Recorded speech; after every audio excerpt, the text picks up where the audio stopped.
to present my project for professional practice. My name is Vita Broce, and I'm going to be talking about my project that is called English Courses for the Creation of an Academy in Juan Pablo II University.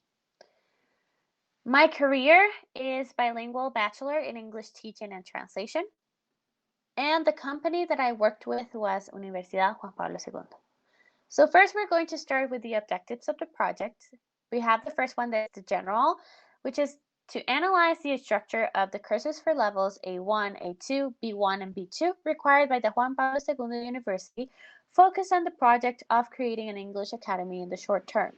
For the specific objectives, we have identified the topics, activities, evaluation, and feedback system that the course requires for levels A1, A2, B1, B2 in the short term. Describe the expectations of the students of the Juan Pablo II University in order to take them into account in the design of the structure for the courses in the short term, and also suggest the course structure and its characteristics for the launch of the first stage of the university's English Academy in 2021.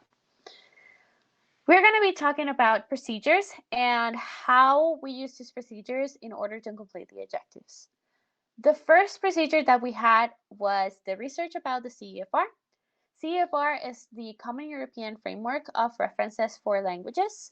As we can see here in the image, this is going to be a framework that the project is going to be based on. We have all the levels, so we have A1, A2, B1, B2, and C1. The project was made up until B2, but a C1 level was created just in case to have more people completing the program for better professional development. So we already also talked about the CFR. There's a general scope for all levels, and they're going to be focused mainly on how to learn with competences. The CFR has competences in which they're going to be based on, and the competences are things that a student can do when they learn the skill. These are used in order to make the student feel like they are in a safe environment and they don't have to be worrying a lot about which grades they're going to be getting, because the general scope and the competences that they have to accomplish are going to be more on how can they apply these skills that they saw in class rather than just having a grade. Another procedure is lesson planning, which was the majority of the project. Lesson planning was done for all the levels, and it was done differently.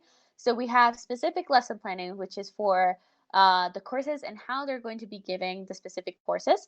And then we have the general scope, which is going to be a lesson planning that is bigger, that includes other type of information. So there was made, like a plan was made for every block of topics, and each of it has objectives, activities, they have syllabuses, and they specify, the topics that are going to be seen and some activities that are going to be taking place.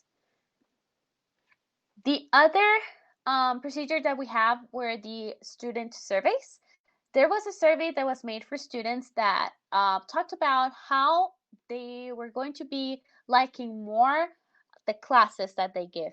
Currently, the Juan Pablo II University has English courses, but they do not use competences. They just use evaluation that is like a normal evaluation. So students were asked, and they were completely driven by the real life experiences rather than the normal testings. So that's why competences and the CEFR comes in handy when this project was developed. So we're going to be showing a little bit of evidence for the procedure processes. The first one that we have, this is a lesson plan that is just for 2 weeks of class of a A1 group. These are the first 2 weeks of class. As you can see here, we have which level they're on. A1, this is group 1. This lesson planning is for 2 weeks. We can see that there's objectives, skills, what they're expected to be doing at the end. And then we have the concepts, which are going to be, what are they going to be understanding? So in this case, we have verb to be, the usages, affirmative and negative, adjectives, possessive adjectives, nouns, vocabulary, and types of nouns, and simple present. We have different types of assigned resources and the learning experiences, or the activities that are going to be done throughout the entire course. This is just an example of 2 weeks class. Then we have the general scope. This is the general scope of Module 1 of A1. There are 2 modules of A1, and they're going to be lasting, each of them are going to be lasting 4 months, which is a quarter. So here we have the suggested topic, the competence that are going to be learning, and what we're going to be expecting the student to do, and the grammar topics that are going to be taught throughout the entire quarter. So the characteristics that describe this project are basically going to be the following. First of all, each module course lasts 14 weeks, a quarter.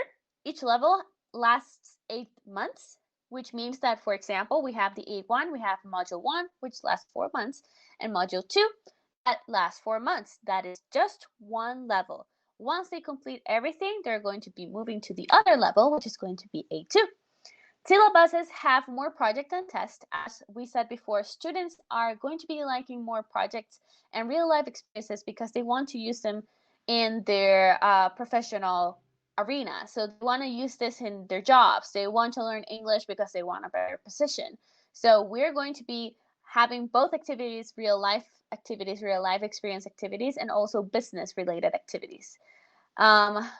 It can also be used, this planning, into virtual, hybrid, or in-person class, which is going to be something that is very adaptable. So this is on the go. This project is going to be on the go because it has characteristics that are going to make it used in all of the senses, like hybrid, in-person, virtual, depending on how the situation of the world is. And then students are going to be having a certificate. The certificate is going to be given to them to prove their level for working purposes. So they can deliver this to their manager and say, well, this is my level, so you can test me and I can get a better position. So for the scope, we had the CFR, which was reached. We researched, we did a lot of research and put it into practice for this project. Student surveys, they were reached, they were answered, and we know what the students want, and also the proposal of courses that the university really likes. For the restraints of this project, we have the following. Budget was not accepted. They asked me to lower the budget a little bit. The courses were having a little bit of change of structure because the university wanted to keep their values in their English classes. So we added a little bit more of the values of the university inside of the planning. And the type of education with COVID-19 pandemic, which leads us to why we did this planning to be done in hybrid or in virtual or in class learning, because we don't know what the future is going to be. So it's really approachable in all of the senses. So talking about the achievement and results, all the courses were finished, all the syllabuses were done, all of the lesson planning was done, and all of the topics were done. It was a lot of work, but it was possible. And actually, another thing that is an achievement for me is the assertive communication with the university. They are really, really approachable. And for me to be able to make this entire project for them, it was really good. And they received it with a lot of love. So for the conclusions, we have that the project was really time consuming. You could sit down and start planning, and then you look at your clock and it's 10 hours have gone by, 15 hours have gone by because you were planning and you did not notice. There was a lot of research involved. Also, something that is really important is that education always changes. It's something that changes a lot. We don't know what's going to happen next. The new normal due to COVID-19, so we had to make sure that all the courses were also for virtual arena and planning for all the possibilities. A recommendation that is done for the university is that they should be more open to new types of evaluation like competences, and they should step out for the normal way of teaching. Thank you so much for the opportunity, and this was my project for professional practice. Good night.